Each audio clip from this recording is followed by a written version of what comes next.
boys and girls. I'm Nana Rose. We're celebrating the 12 days of Christmas. Today's story is based on a true story. This is called The Christmas Menorahs, and it's how a town fought hate. And this really did happen. This is by Janice Cohn, DSW. Illustrations are by Bill Farnsworth. The Christmas Menorahs.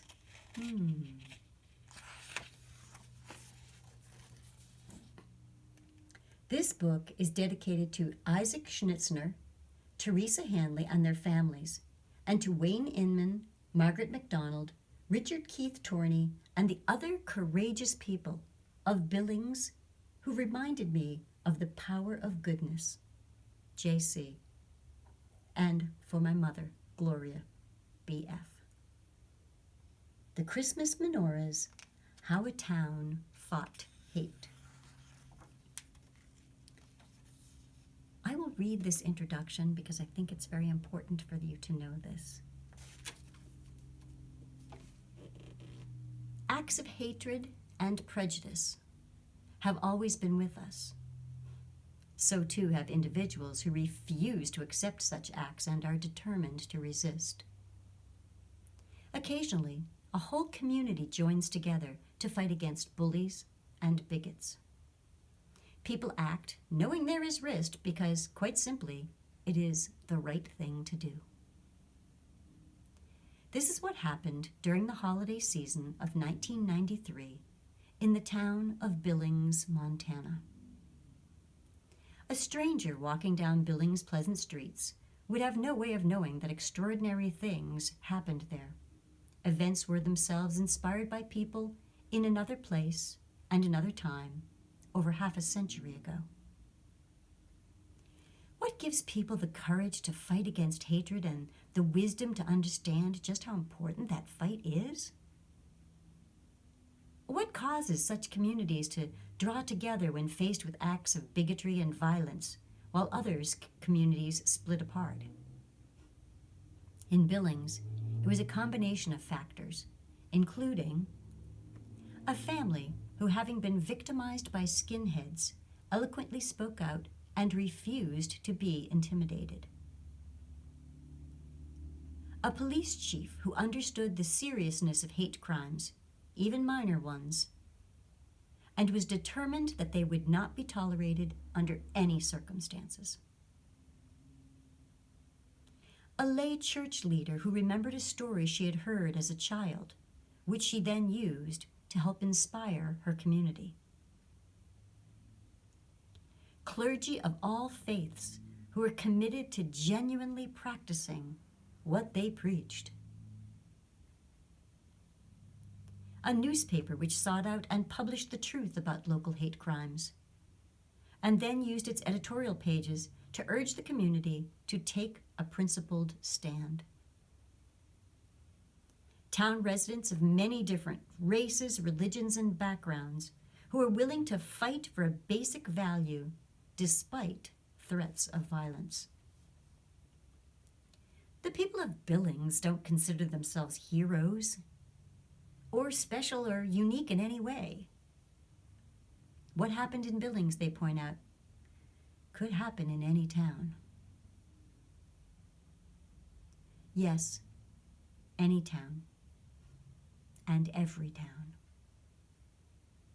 Perhaps someday the children who read this story will remember Billings and use its lessons in their own communities. Through the Christmas Menorahs is strongly based on fact. Some of the events have been slightly altered and or their sequence changed. I believe, however, that I've remained true to the spirit of the story. The legend of King Christian and the Danes has been told and retold to millions of people since World War II.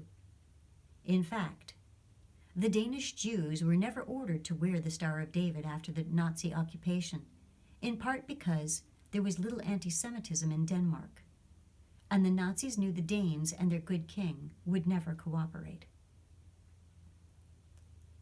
Though King Christian did not ride out of the palace wearing a Jewish star, he always supported the Jewish community.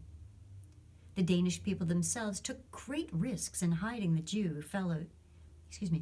Danish people themselves took great risks in hiding their Jewish fellow citizens and helped them escape to Sweden in the fall of 1943. Over the years, this legend, which inspired the citizens of Billings, has made an indelible mark on people's hearts and minds, perhaps because it is about people acting on the highest principle, loving their neighbors as themselves. The acts of hate in Billings dramatically decreased after the events described in this book. There is, of course, no guarantee that the battle against bigotry will not have to be fought again.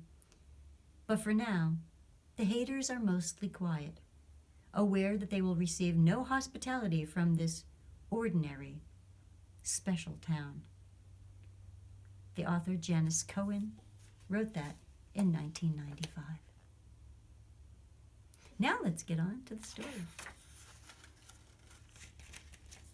The story you're about to read is based on real events that happened to Isaac Schnitzer, Teresa Handley, and their families. It was a cold December night in Billings, Montana. Christmas lights twinkled on many houses, and from a few homes, Hanukkah menorahs shone in the darkness. It was the third night of Hanukkah. At Isaac Schnitzer's house, there was a menorah in almost every window. Isaac was in the den working on his math homework. Suddenly, there was a loud crash. Isaac jumped up. Mrs. Davis, the babysitter, ran in from the kitchen. "What happened?" she called. "Are you okay?" "I'm all right," Isaac answered. "I think the noise came from my bedroom."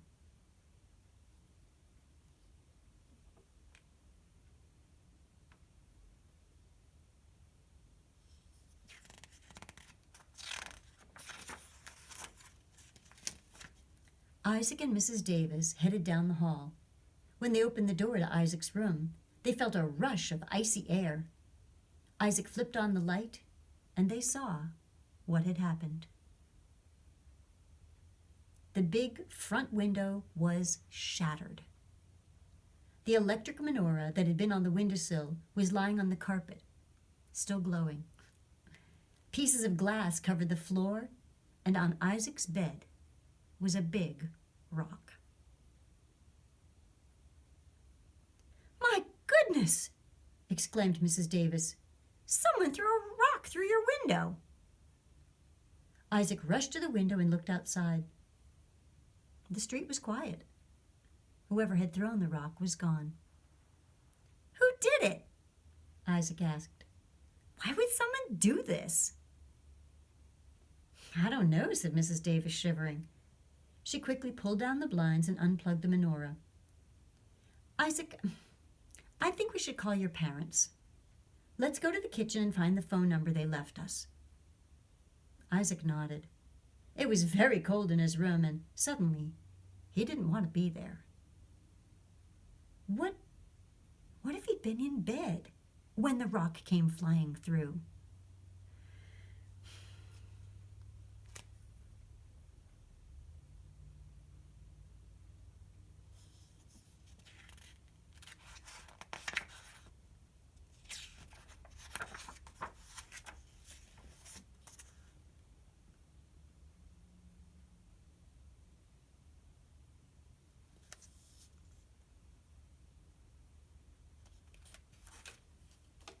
A little while later, Isaac's parents came home. When they saw the window, they just stared for a moment. Then they turned to Isaac and folded him in their arms. "Are you okay?" his dad asked. "I'm all right," Isaac told them, but he was glad that his mom and dad were home. "It must have been scary, honey," Isaac's mom said softly to her son. She turned to Isaac's dad. "I knew this would happen," she said. "These terrible people kept threatening and threatening." "Threatening what?" Isaac asked. "Who's threatening us?" "Isaac, We'll talk about this in a little while, I promise, his dad told him. Now your mother and I have to figure out what to do. We should call the police right away, Isaac's mom insisted. Chief Inman will come. Wow, Chief Inman's coming? Remember when he came to my school? He's nice, Isaac said. Yes, he is, his mom agreed. And I know that he'll help us. In the meantime, we should leave everything just the way it is. You mean so that he can look for clues? Isaac asked her. Exactly, she told him.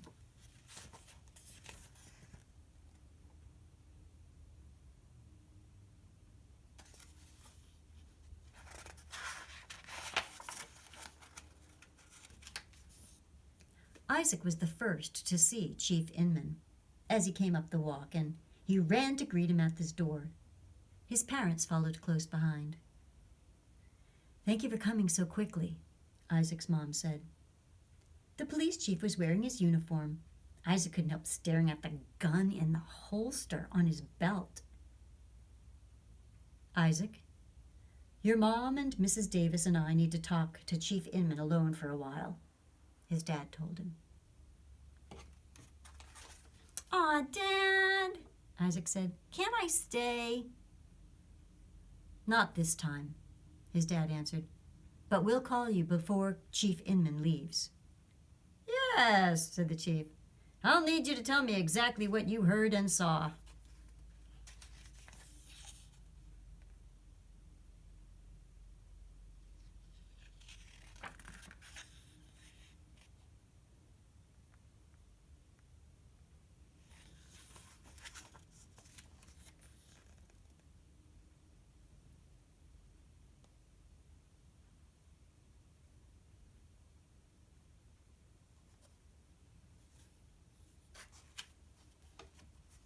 Isaac reluctantly went into the den and tried to do the rest of his math problems.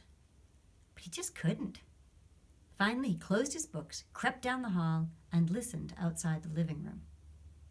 He heard his mom say, "We're not taking down the Hanukkah decorations. Being Jewish is who we are. We're not going to hide it." You shouldn't have to, Chief Inman said. Yet it might be safer. The police will try their best to protect you, but with the holidays here, Jewish families seem to be these haters' special targets, especially families with menorahs in their windows. I guess that's their idea of getting in the holiday spirit, Isaac's dad muttered angrily. Throwing rocks through a Jewish kid's bedroom window. It's a twisted way of celebrating, Chief Inman said, shaking his head. When Isaac heard that, he couldn't help rushing into the living room. Someone threw a rock at my window because I'm Jewish? He asked. I think that's why someone threw the rock, Chief Inman answered. There's a small group of people in Billings who have been causing a lot of trouble. First, they sent out leaflets saying hateful things about Jews and some other groups who live here. Then they spray-painted threats and insults on a Native American home and tried to frighten African Americans in their church. Last week, they damaged the synagogue. Now they're throwing rocks at menorahs. But I can tell you this, we're going to do everything we can to stop them.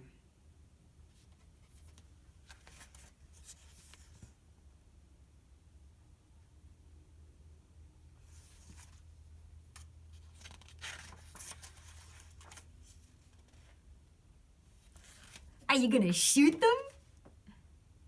No, son, I don't like to use my gun. I almost never do. As a matter of fact, I'm the kind of policeman who tries to help people without using guns and bullets. Isaac was surprised. All the policemen he saw on TV seemed to shoot their guns a lot. Will you put them in jail? If we can catch them, we will. But I think there's another way we can do something about this, Chief Inman answered. And that's if the whole town takes a stand. I'm going to do what I can to make it happen. Now, Tell me what you remember about the rock throwing. After Chief Inman and Mrs. Davis had left, Isaac and his parents sat at the kitchen table, drinking hot chocolate and talking. Well, Chief Inman said that the people who threw the rock probably don't even know us, Isaac exclaimed. So why would they do it? Well, just because we're Jewish, his dad answered. They don't know anything about the kind of people that we are, and still they choose to hate us. It's the same with the other families in town they're trying to frighten. They don't know them either. But they don't like their color or their religion or some of their beliefs. But why? Isaac asked. Whew, I wish I knew, his dad said. Haters and bullies have been around for as long as anyone can remember. Isaac was quiet for a few moments. Then he burst out, Let's put our menorahs away. Then maybe they won't bother us again. His dad put his arm around him. I know how you feel, he said. It's frightening. But celebrating Hanukkah is part of being Jewish. It's what we believe in. We're not about to let some bullies keep us from celebrating our holiday. Dad's right, Isaac, his mom added. We come from a family of pioneers. They came to Montana so they could do things their own way.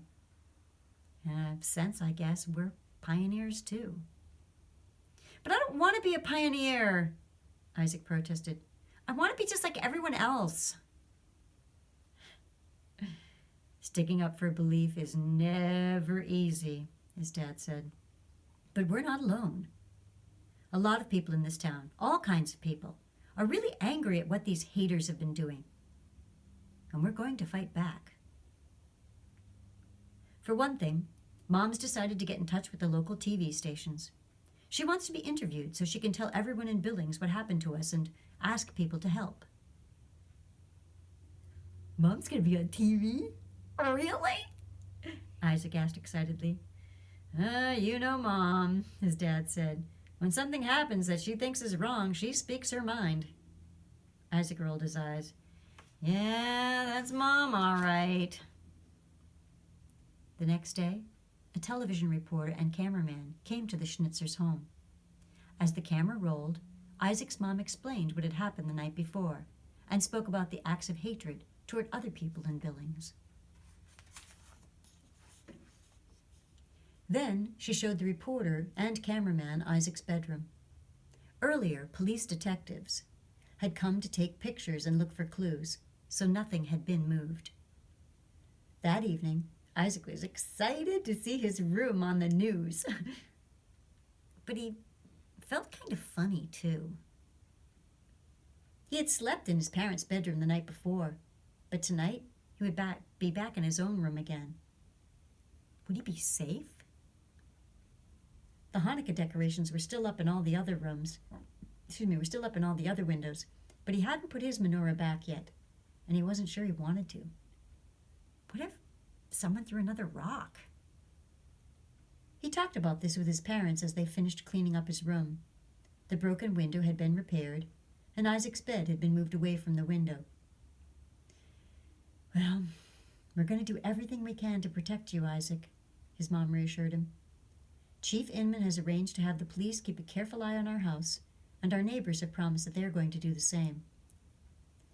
Whether or not you put your menorah back up is your choice, his dad said. You take some time to think about it. Isaac nodded. He still didn't know what to do.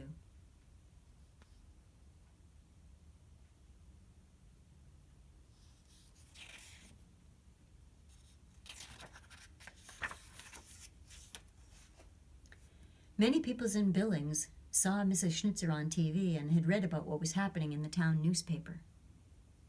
Then a special meeting was called by Chief Inman and a woman named Margaret MacDonald. She was a friend of the Schnitzers and had worked with many of the churches in Billings on special projects. The day of the meeting was cold and blustery, but a big crowd filled the hall. Isaac and his parents were there too, police are doing everything they can to catch these people, Chief Inman told the crowd.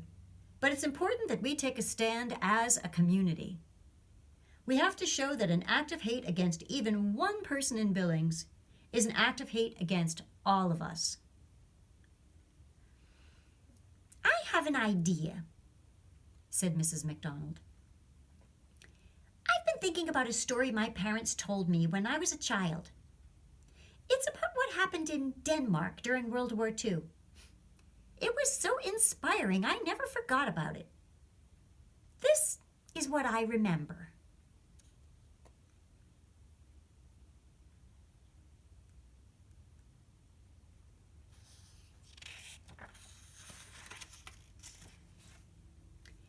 During World War II, many countries in Europe were fighting the Nazis, who believed that Jews and some other people should be imprisoned or killed because they were different. The Nazis ordered Jews to sew stars on their clothing so they could be easily identified. But Denmark had a courageous king named Christian. King Christian believed that the lives of all the Danish people were precious. According to legend, after the Nazis conquered Denmark, King Christian said that if the Jews had to wear stars, then he would wear one too. The next morning, when King Christian rode on horseback out of the palace, he was wearing a Jewish star. Soon, many of the Danes were wearing them too. The Danes knew that the enemy had threatened to punish them if they tried to help their Jewish neighbors. But that did not stop these brave people. Because they stood together against the Jews, many Jews were saved.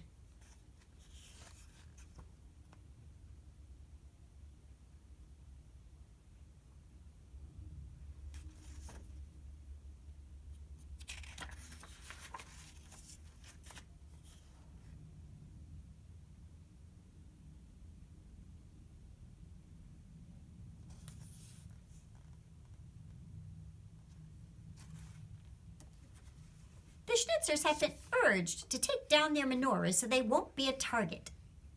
But that's not the answer, continued Mrs. MacDonald.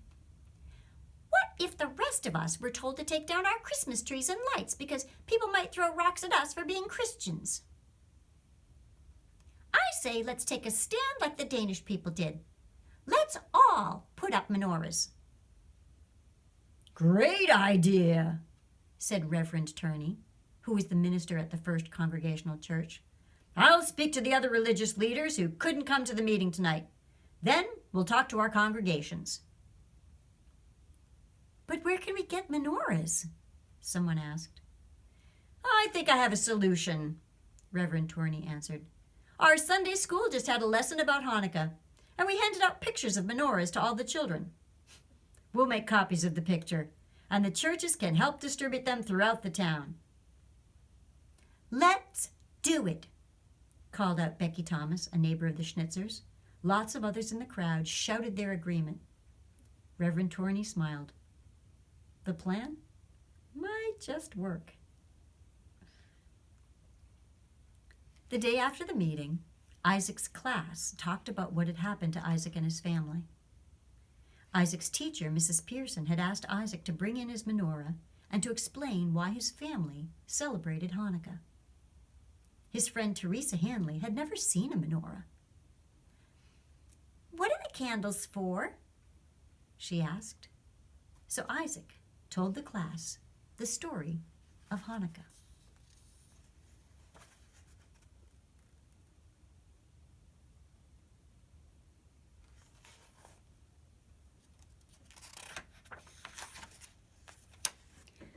Long ago, in the 2nd century BC, Israel was ruled by King Antiochus of Syria.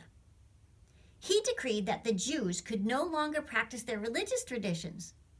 This greatly angered them, and so a small group of freedom fighters called the Maccabees fought a 3-year war against the Syrians. Although they were greatly outnumbered, the Maccabees fought heroically and were finally victorious. After the war, according to legend, the Maccabees went to reclaim the temple in Jerusalem and prepare it for worship. When they tried to light the sacred lamp at the temple's altar, they found only one small jar of oil, just enough to provide light for a single night. But miraculously, the oil kept the lamp burning for 8 nights. That's why the menorah has 9 candles. There's one for each night, with an extra candle to light the others. Every year, Jews celebrate Hanukkah by lighting menorahs and remembering the victory of the Maccabees against religious intolerance.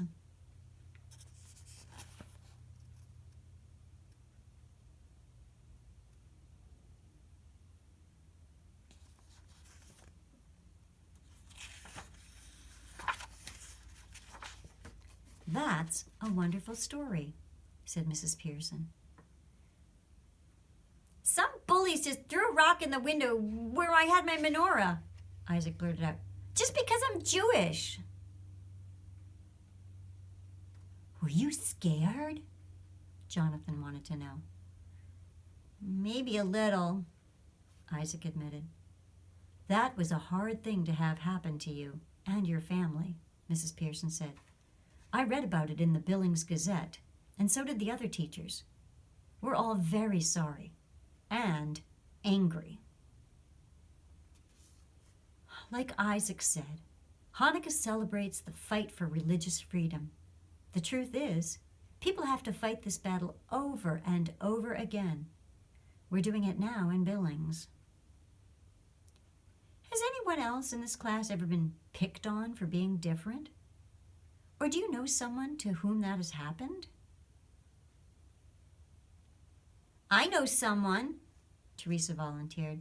Last year there was a new boy in my class. His name is Caleb, and he's Cheyenne. He comes from the reservation. Some of the kids didn't like him. They weren't very nice to him. So I tried to be his friend. I talked to him, and we played games together. Then the other kids started to play with him too. Good for you, Mrs. Pearson told them. How did it feel when other kids started following your example? It made me feel happy, Teresa answered. My sister has to use a wheelchair, Jeff said. And some kids at school stare at her and tease her because she's different. They shouldn't do that. It hurts her feelings. Sometimes it makes her cry. Yes, that's very cruel, Mrs. Pearson said. What do you think you would do if someone were bullying you? Maybe I'd go to another school, Jasmine answered. Well, you might want to, said Mrs. Pearson. But wouldn't that be a little like running away? It's just the opposite of standing up and saying to a bully, I won't let you push me around. Yeah, if you run away from bullies, they'll know you're scared and they'll push you around even more, said Matthew. My dad told me that. He's absolutely right, Mrs. Pearson agreed. That's why the town is taking a stand. Because when people stand up to bullies, especially when they stand up together, lots of times the bullies back down. And something else happens too. The people who are being picked on know that they're not alone. They know other people care. So, some of us are going to be putting menorahs in our windows, even though we're not Jewish. We want to show our support for Isaac's family and the other families that are being harassed in Billings. Teresa liked the idea. She had been trying to imagine how she would feel if someone threw a rock into her window because she had a Christmas tree. It isn't fair that Isaac had to have this happen to him. She knew she had to do something to help. When Teresa came home from school that day, she told her mom what the class had talked about. I want to have a menorah in our window, Mom, for Isaac, Teresa said. Well, I've been thinking the same thing, her mom said. But it's a decision we should make as a family. We've got to wait until everyone comes home. Then we'll all talk about this together. It seemed like forever before Teresa's 3 sisters, her brother, and her father were home. Finally, As they ate their supper, the family talked about Teresa's idea. I don't know much about Hanukkah, Michael said. Me either, said Julian.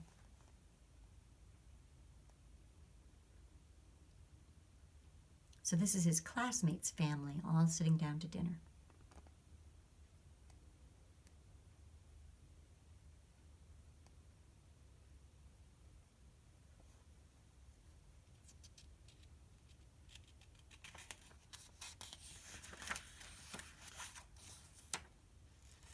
Teresa told her family how Isaac had explained the holiday. The other children wanted to hear more. So they went to the encyclopedia, or now you go to the internet, and looked up this section about Hanukkah. Each child read a part aloud. This holiday's pretty neat, Michael said. I like the part about the Maccabees. In the encyclopedia, or on the internet, was a picture of a menorah, just as Teresa had described it. Let's draw our own menorah, she said, and put it in the window. But, what if people think we're Jewish? Elizabeth asked.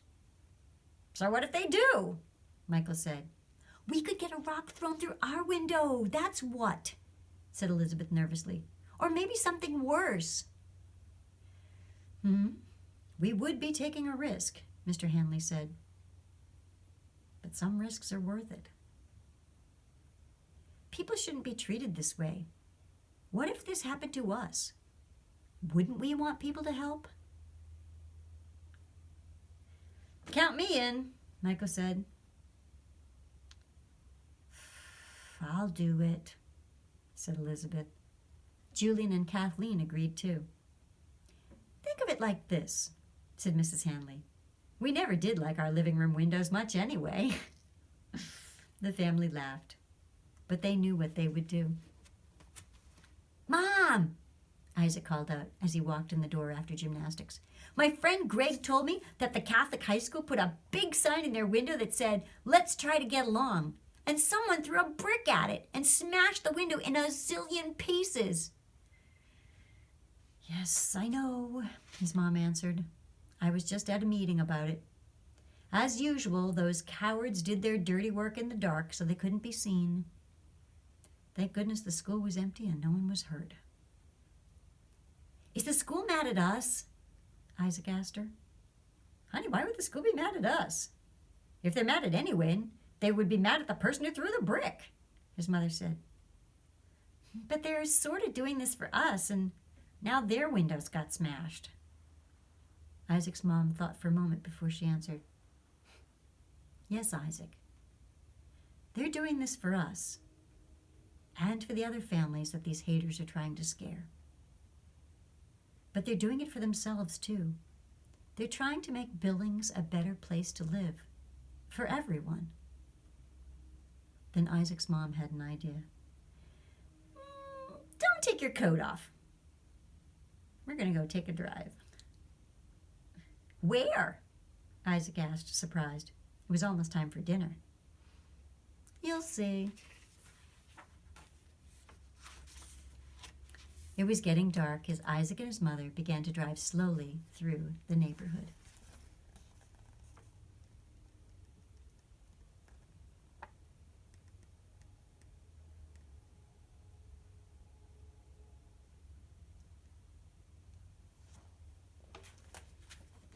Look, Mom, Isaac cried. Look at all the menorahs. In house after house, in the frosty windows, Isaac could see pictures of menorahs. There wasn't a single street without the Hanukkah symbols. Like our house, Isaac said. That's right, his mother agreed. Did anyone else have rocks thrown through their windows? Isaac asked. Yes, they did, his mom answered. But you know what? Isaac shook his head. People have become even more determined. The Billings Gazette printed a full-page picture of a menorah and asked people to display it on their door or window in their homes. And they did. Isaac, people put up thousands of menorahs. Isaac went silent for a bit, thinking. Then he said slowly, Mom, remember last year when I told you I wanted to bring some of my Hanukkah presents to school to show the other guys? Mm-hmm, his mom answered. Well, now don't be mad, but I didn't tell them they were Hanukkah presents. I felt funny, Mom. Nobody else gets Hanukkah presents. Everyone gets presents for Christmas. And I didn't want to be different. I just wanted to be like the rest of the class. So what did you do? I guess I sort of told them that they were Christmas presents. But not this year, Mom, he added quickly. This time when I show my presents, I'm going to say I got them for Hanukkah. I'm glad, Isaac, his mom answered softly. Mom, stop! Isaac suddenly shouted. What is it? She said, slamming on the brakes. Look! Ahead was a house with a big picture window. Taped onto the window was a large picture of a beautiful menorah drawn with many brightly colored crayons. Over the menorah was a message, for our friend Isaac. It read, with love from Teresa and the rest of the Hanley family. Underneath was a picture of a Jewish star and a Christian cross. She didn't tell me she was doing this, Isaac said. She never said anything. Isaac's mom turned toward him, and he saw that there were tears in her eyes. You know, honey, hate can make a lot of noise. Love and courage are usually quieter, but in the end, they are the strongest. All the way home, Isaac looked at the menorahs in his neighbors' windows. He thought about what his mom had said, and then he made a decision.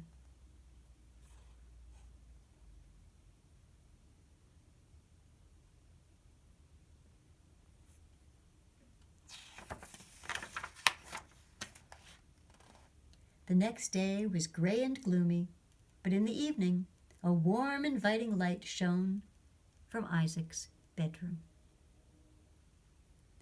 Gathered around the window were Isaac and all the Hanley children. They had just finished putting up holiday decorations. Isaac's menorah was perched on the sill.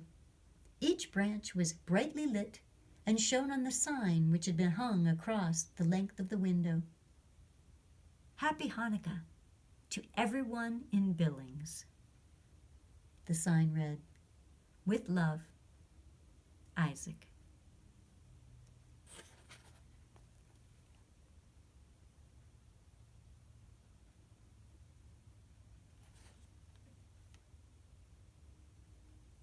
And then at the bottom it says, as Hanukkah passed and Christmas grew nearer, more and more menorahs could be seen throughout Billings. The town continued to fight against the acts of hatred, and slowly but surely, those acts began to stop. The townspeople told each other this was a gift they had given to themselves, and that was their best holiday gift ever.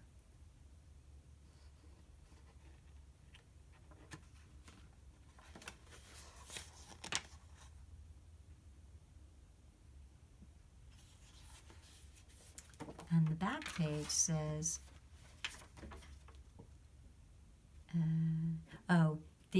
the author thanks all the people that helped her to write the book. And that is the Christmas Menorahs. There's so many times in our lives where we see, where we witness hatred. Maybe it's in your classroom at school. Maybe it's in your neighborhood. But we definitely see it on TV. And I don't care how old you are, you've seen it. One of the best ways to fight hatred is love, is to be kind. And that's really hard to do when someone's being mean. They talk about bystanders, that a bully needs people around them because they want attention. And if bystanders stand there and do nothing, that empowers the bully. What we all need to do as bystanders is to side with the person who's being bullied, the victim. So if you see someone being bullied, befriend the person who's being bullied. Don't watch or cheer on or side with the bully, because that only gives them the energy and the fuel for their fire. Billings, Montana pulled together, and as a whole town, think of your town. Think of how many houses, how many windows there are in your town. And in Billings, Montana, they supported the people that were being bullied. In your life, think about times when you've been bullied or you've seen someone be bullied. Maybe even think about the time when you've been the bully. How can you change that? How can you change your behavior? The best way? Through kindness, love, caring, sharing. So whatever you do today, be kind and have fun.